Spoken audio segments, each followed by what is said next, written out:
মাননীয় শিক্ষামন্ত্রী, আপনি বুঝতে পারতেছেন আপনার জায়গাটা যদি এত নড়বড়ে হয়ে যায়, আপনারা আপনার আত্মীয় স্বজনরা বুদ্ধি করে 359 কোটি বাংলাদেশের মানুষের কাছ থেকে নিয়ে যেতে চাচ্ছিলেন। দেখেন, আপনি, আমার বিশ্বাস যে এটা আপনার খুলাসা করা উচিত। আর এই বিষয়টি আমরা এখন মিডিয়া খুললেই এই গত 1 বছর ধরেই এটি নিয়ে তো আলাপ আলোচনা চলছে।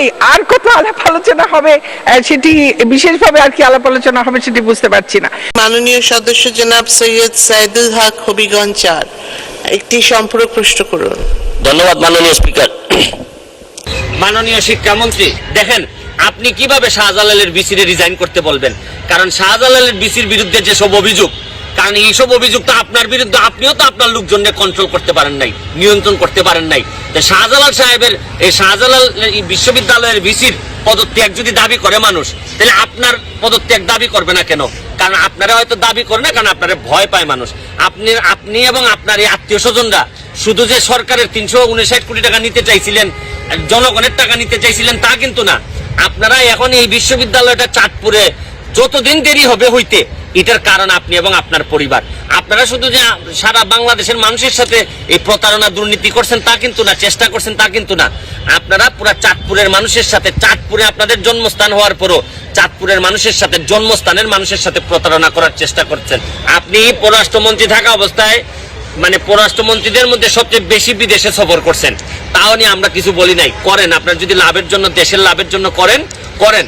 কিন্তু এখন যে কাজটা করা হইলো, এটা আমি মনে করি একজন বঙ্গবন্ধুর আদর্শের সৈনিক হিসাবে বঙ্গবন্ধুর আত্মা কষ্ট পাবে। কারণ বঙ্গবন্ধুর আদর্শের মধ্যে আর যাই আছে, বহু মানুষ আছে আদর্শের সৈনিক যারা কোনোদিন এমপি মন্ত্রী হবে না, কিন্তু এরা কোনোদিন এই দুর্নীতি অথবা অন্যায়ের কাছে মাথা নত করে নাই। এটাই বঙ্গবন্ধুর শিক্ষা ছিল। এবং আমাদের নেত্রীর যে শিক্ষা, এখানে আমার জানা মতে কোনোদিন আমাদের নেত্রী কোনো 2 নাম্বার লোকরে কখনো আশ্রয় দেন নাই।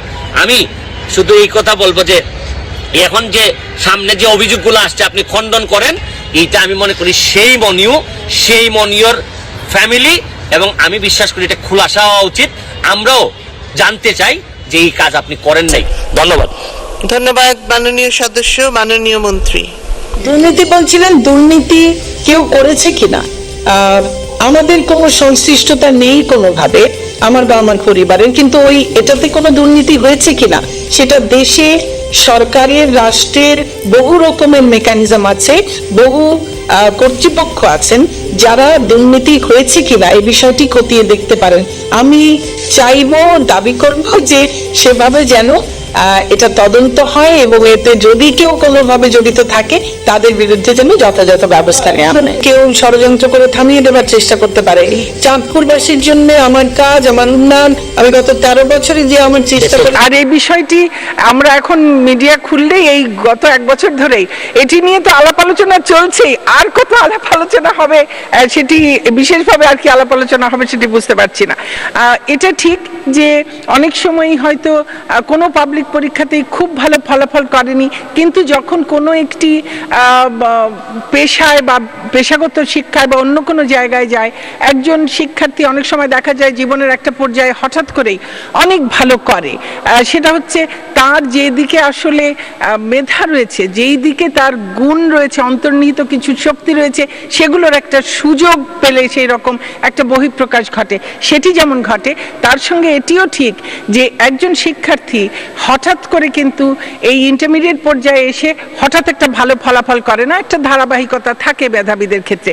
যে শিক্ষার্থী এইচএসসিতে মেধাবী হিসেবে ভালো রেজাল্ট করে, দেখা যায় সেই শিক্ষার্থী তার থেকে আরো বেশি ভালো রেজাল্ট কিন্তু তারা করে এসএসসিতে। আমরা সকলেই এসএসসি, এইচএসসি যারা পার হয়ে এসেছি, আমরা জানি যে এসএসসির চাইতে এইচএসসিটা একটু কঠিন এবং এসএসসির চাইতে এইচএসসিতে রেজাল্টটা একটু কম হয়, নম্বর সবকিছু একটু কম হয়। তো আমরা এইচএসসিটাকে এই ফলাফলটাকে ভিত্তি করেছি যে আমাদের পূর্বের 2টি পাবলিক পরীক্ষা, এসএসসি এবং জেএসসি, এই দুটো পরীক্ষার ভিত্তিতে হচ্ছে। কাজেই যারা মেধাবী তারা কিন্তু এই দুটো পরীক্ষাতেও ভালো ফলাফল করেই তারা তাদের মেধার স্বাক্ষর রেখেই এসেছেন এই পর্যায়ে।